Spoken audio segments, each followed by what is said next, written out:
കൊടകര കുഴൽപ്പണ കേസിൽ തിരൂർ സതീഷിന്റെ മൊഴിയെടുപ്പ് ഇന്ന് പൂർത്തിയായി. കൈവശമുള്ള രേഖകളും ഓഫീസിൽ വന്ന പണത്തെക്കുറിച്ചുള്ള വിവരങ്ങളും കൈമാറിയെന്ന് സതീഷ് പറയുന്നു. അരുൺ ശങ്കർ വിവരങ്ങളുമായി അതിനു മുമ്പ് പ്രതികരണം. പറയാനുള്ള ഒരു കാര്യങ്ങളും ഇല്ല. അതിനനുസരിച്ചുള്ള എല്ലാ കാര്യങ്ങളും ഞാൻ ഇതിൻ്റെ തുടക്കം മുതലുള്ള എല്ലാ കാര്യങ്ങളും ഞാൻ പോലീസിനോട് പറഞ്ഞിട്ടുണ്ട്. ആ കള്ളപ്പണ ഇടപാടുകളായിട്ട് ബന്ധപ്പെട്ടിട്ടുള്ള കാര്യങ്ങൾ ഞാൻ പോലീസിന് വിശദമായിട്ട് പറഞ്ഞു കൊടുത്തിട്ടുണ്ട്. ഇതിന് എനിക്ക് അതിനോടനുബന്ധിച്ചിട്ട് എന്തെല്ലാം രേഖകൾ ഹാജരാക്കാൻ പറ്റും ആ രേഖകളും ഞാൻ പോലീസിന് കൈമാറിയിട്ടുണ്ട്. വിശദമായിട്ട് ഇതിൻ്റെ തുടക്കം മുതൽ അവസാനം വരെയുള്ള കാര്യങ്ങൾ ഇത്രയും നേരം ഞാൻ വിശദമായിട്ട് പോലീസിന് മൊഴി കൊടുത്തിട്ടുണ്ട്. പോലീസ് എന്നെ എപ്പോൾ വിളിച്ചു കഴിഞ്ഞാലും അവർക്ക് എന്ത് കാര്യങ്ങൾ ചോദിച്ചിട്ട് ഞാൻ പൂർണ്ണമായിട്ട് പോലീസിനോട് സഹകരിക്കും. ഇപ്പൊ പറഞ്ഞിട്ടില്ല, ഇത് വേണ്ടി ഞാൻ പറയും.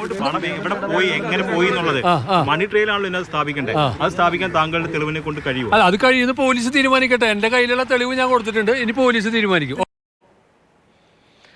അരുൺ ശങ്കറാണ് വിവരങ്ങളുമായി ചേരുന്നത്. അരുൺ, എന്തൊക്കെ തെളിവ് എന്ന കാര്യത്തിൽ അദ്ദേഹം വ്യക്തമായി ഒന്നും പറയുന്നില്ല. പക്ഷേ ഈ വെളിപ്പെടുത്തലുകളുടെ പശ്ചാത്തലത്തിലാണ് പുനരന്വേഷണം തുടങ്ങിയിരിക്കുന്നത്. 90 ദിവസത്തിനകം റിപ്പോർട്ട് നൽകണമെന്ന് കോടതി ഇന്നലെ നിർദ്ദേശം നൽകുകയും ഒക്കെ ചെയ്താണ്. നിലവിൽ കെ സുരേന്ദ്രൻ ഉൾപ്പെടെയുള്ള നേതാക്കളൊക്കെ സാക്ഷികളാണ്. അവിടെ നിന്ന് ആ സാക്ഷിപ്പട്ടികയിൽ നിന്ന് പ്രതിപ്പട്ടികയിലേക്ക് വരാനുള്ള എന്തെങ്കിലും സാധ്യതയുണ്ടോ പുതിയ അന്വേഷണത്തിൽ? എന്തായാലും ഇന്ന് തിരൂർ സതീഷ് കൊടുത്ത മൊഴി വളരെ നിർണായകമാണ്. ഈ കൊടകര കുഴൽപ്പണവുമായി ബന്ധപ്പെട്ട് BJP ഓഫീസിലെത്തിയ പണം എങ്ങോട്ട് പോയി, എങ്ങനെ ചിലവഴിച്ചു എന്നത് സംബന്ധിച്ചുള്ള വിവരങ്ങളാണ് താൻ പോലീസിന് കൈമാറിയത് എന്നാണ് സതീഷ് പറഞ്ഞിരിക്കുന്നത്. അതായത് ആ പണം ആർക്കൊക്കെ പോയി, എവിടൊക്കെ ചിലവഴിച്ചു ഇത് സംബന്ധിച്ചുള്ള രേഖകൾ പോലീസിന് കൈമാറിയിട്ടുണ്ട്. ഇനി പോലീസാണ് ഇക്കാര്യത്തിൽ ഇത് വിലയിരുത്തിക്കൊണ്ട് തുടർ നടപടികൾ സ്വീകരിക്കേണ്ടത്. അതായത് തന്റെ കൈവശമുള്ള എല്ലാം കൊടുത്തു കഴിഞ്ഞു. ഇനി പോലീസാണ് കെ സുരേന്ദ്രൻ ഉൾപ്പെടെയുള്ളവരെ ചോദ്യം ചെയ്യണോ, പ്രതിപട്ടികൾ ഉൾപ്പെടുത്തണോ എന്ന കാര്യത്തിൽ തീരുമാനമെടുക്കേണ്ടത് എന്നുള്ളതാണ് സതീഷ് പറയുന്നത്. പക്ഷേ ഈ പോലീസിന് കൊടുത്ത തെളിവുകളൊന്നും പുറത്തുവിടാൻ സതീഷ് തയ്യാറായിട്ടില്ല.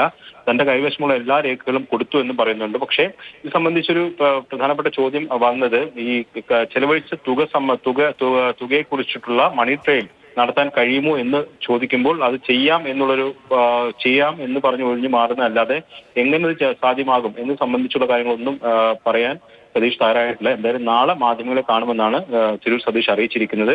ഇപ്പോൾ പോലീസ് പ്രാഥമികമായിട്ട് സതീഷിന്റെ മൊഴി വിലയിരുത്തുകയാണ്. ഇതിന്റെ അടിസ്ഥാനത്തിൽ കൂടുതൽ നേതാക്കളെ വിളിപ്പിക്കണോ എന്നുള്ള കാര്യത്തിൽ അടുത്ത ദിവസങ്ങളിൽ തന്നെ തീരുമാനത്തിലെത്തും. ശരി, നേരത്തെ തന്നെ തിരൂർ സതീഷ് മൊഴി നൽകിയിരുന്നതാണ്. അതിന്റെ തുടർച്ചയാണ് വീണ്ടും ഉണ്ടായത്. പക്ഷേ അതിനപ്പുറത്തേക്ക് പുതുതായി എന്തൊക്കെ വിവരങ്ങൾ നൽകി എന്നതാണ് ചോദ്യമാണ് കെ സുരേന്ദ്രൻ ഉന്നയിക്കുന്നത്. കൊടകര കുഴൽപ്പണ കേസിൽ തിരൂർ സതീഷിനെ കൊണ്ട് മൊഴി കൊടുപ്പിച്ചത് മാധ്യമങ്ങളെന്നതാണ് സുരേന്ദ്രന്റെ പ്രതികരണം.